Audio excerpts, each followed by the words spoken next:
Salut à toi, j'espère que tu vas bien. Aujourd'hui, je te propose une vidéo pour apprendre à dessiner les chiens.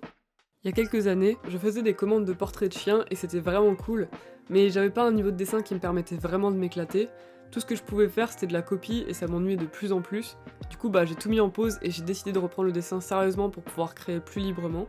J'ai envie de partager avec toi les étapes qui m'aident petit à petit à gagner en niveau en dessin. C'est pour ça qu'à travers mon contenu, j'essaye au maximum de te donner les clés pour devenir plus autonome et créatif en dessin à travers l'apprentissage des fondamentaux.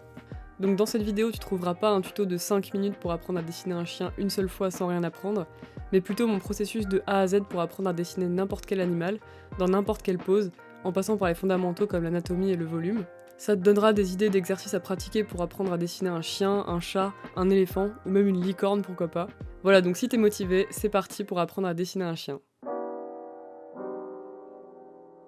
Alors il y a beaucoup de races de chiens très différentes, du chihuahua au dog allemand en passant par le bulldog anglais, mais on va commencer par dessiner des chiens avec des proportions plus classiques pour bien comprendre l'anatomie et la structure.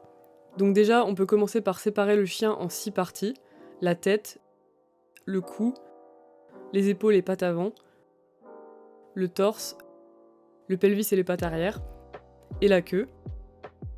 J'ai mis des couleurs différentes pour que ça soit plus clair. L'idée, au lieu de voir juste les contours de l'animal et de copier les lignes, c'est déjà de le considérer comme un ensemble de formes. C'est ça qui va t'aider à faire la transition vers l'étape d'après. Au début, tu peux dessiner sur une photo directement en séparant bien les parties et en mettant des couleurs si tu veux.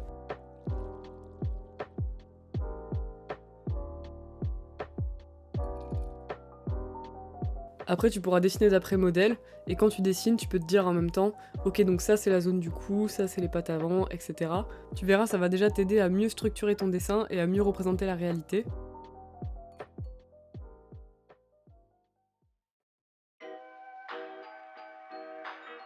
Ok, donc là on passe à quelque chose d'un peu plus avancé, la construction. L'idée c'est d'utiliser des formes 3D simples comme des boîtes, des sphères ou des cylindres pour créer ce qu'on appelle un pantin du chien qu'on veut dessiner. Par exemple, là j'ai dessiné ce lévrier juste avec des boîtes pour m'aider à voir le chien comme un ensemble de formes simples plutôt que comme une grande forme complexe avec plein de mini détails.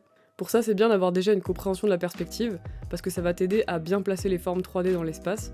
Donc je te conseille vivement de regarder ma série de vidéos sur la perspective si c'est pas déjà fait. Et en plus, tu peux faire des exercices comme dessiner des boîtes ou des cubes dans plusieurs positions pour vraiment intégrer la notion de perspective et la notion de 3D. Si tu arrives à faire ça avec une forme simple comme une boîte et que tu décomposes un animal en plusieurs boîtes, tu arriveras plus facilement à créer une pose pour ton animal et à le faire bouger dans tous les sens. Tu peux essayer différents types de pantins avec des formes simples. Moi j'ai créé un pantin que j'aime bien utiliser, qui alterne entre des formes solides comme la tête, les pattes avant et arrière, et le pelvis, des sphères pour les articulations du chien, et des formes plus flexibles comme le cou, le torse et la queue du chien. Du coup j'ai pris plusieurs poses du même chien et j'ai essayé d'adapter le pantin à chaque pose pour être sûr que je pourrais le réutiliser après pour mes dessins d'imagination. Je te laisse regarder un peu le timelapse, tu peux voir que je prends mon temps et que je corrige souvent pour essayer d'être juste en termes de perspective et de volume. Le but c'est pas d'être parfait mais juste d'entraîner ton cerveau à voir le chien plus en 3D et c'est ça qui donnera plus de volume et de vie à tes dessins.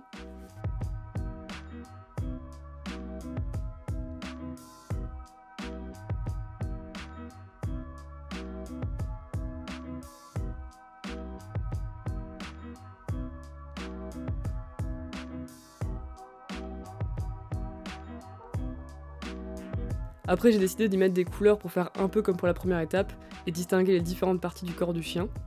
Je t'ai montré qu'on pouvait utiliser des photos comme modèle, mais un truc super à utiliser aussi c'est les modèles 3D sur des sites comme Sketchfab ou TurboSquid, des modèles que tu peux tourner dans tous les sens, donc ça t'aide aussi à comprendre comment le chien est fait. Ensuite tu peux dessiner un chien avec le modèle devant toi cette fois, en commençant par quelques lignes pour marquer la pose du chien, et ensuite tu peux faire la construction avec des formes simples, comme tout à l'heure, puis ancrer le chien par-dessus. Tu verras que le fait d'avoir une construction en dessous, ça va tout changer à ta manière de dessiner, tu sentiras que ton dessin est plus solide.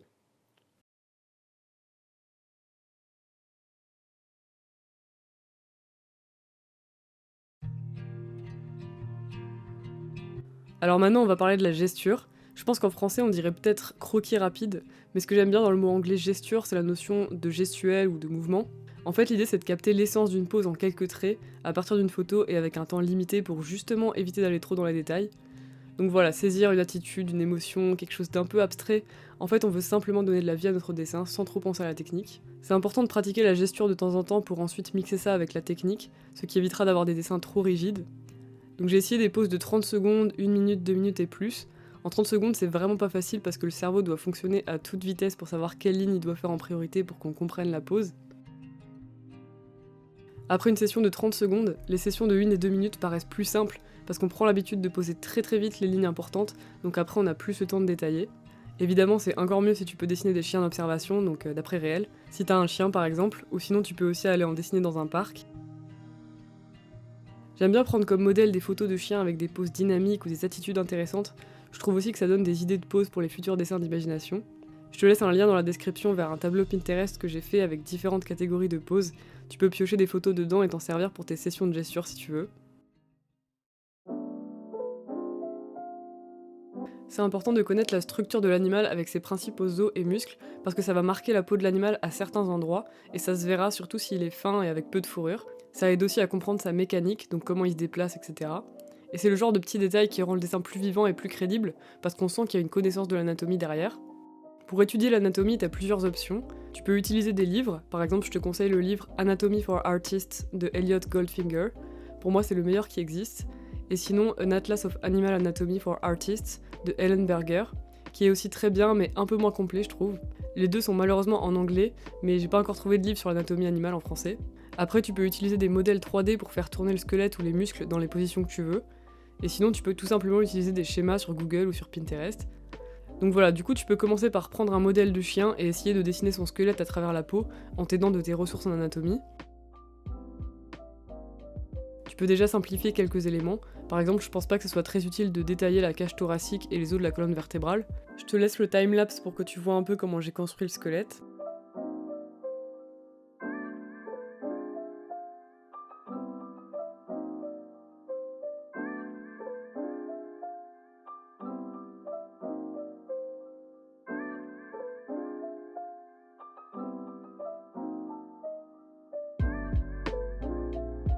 Essaye d'identifier les principaux os, et après fais des squelettes plus simplifiés que tu pourras utiliser comme structure pour tes prochains dessins.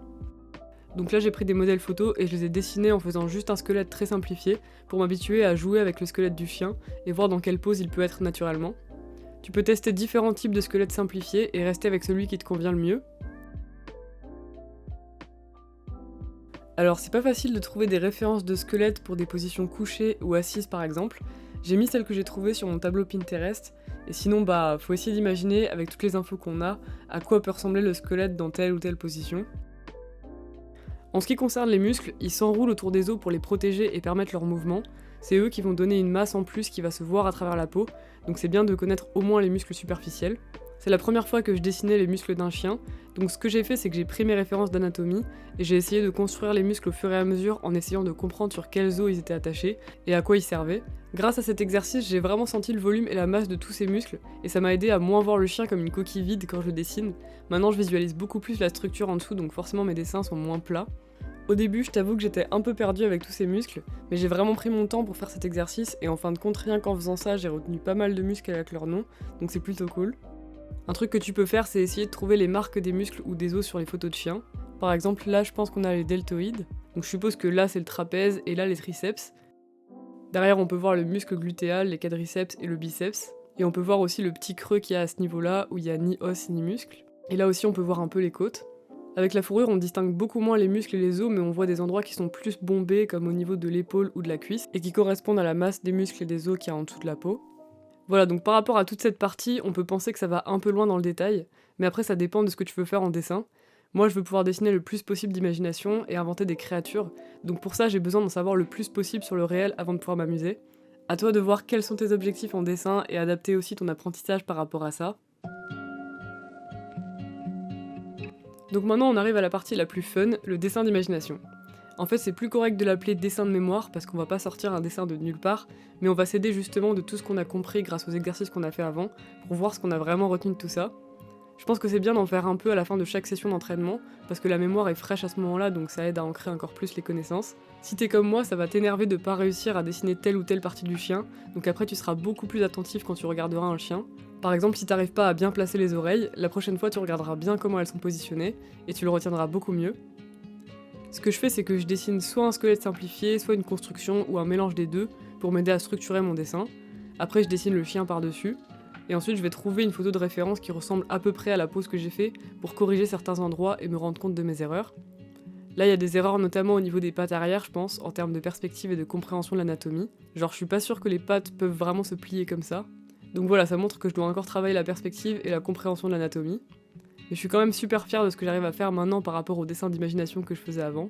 Par exemple, ça c'était la dernière fois que j'ai dessiné des chiens d'imagination, et là ça fait que 3 semaines que je travaille vraiment sur les chiens, donc je suis assez contente du résultat. Après, si tu veux dessiner des chiens d'observation, ça sera beaucoup plus simple, parce que si tu arrives à capter l'essence de la pose d'un chien et qu'il bouge, tu pourras compléter ce qui manque avec tes connaissances, même s'il est plus dans la même position. Et même si tu dessines à partir d'une image de référence, on sentira la différence entre quelqu'un qui dessine juste les contours et quelqu'un qui a une vraie connaissance de l'animal. Le dessin sera plus crédible avec plus de volume. Et voilà quelques autres dessins d'imagination que j'ai fait ces dernières semaines.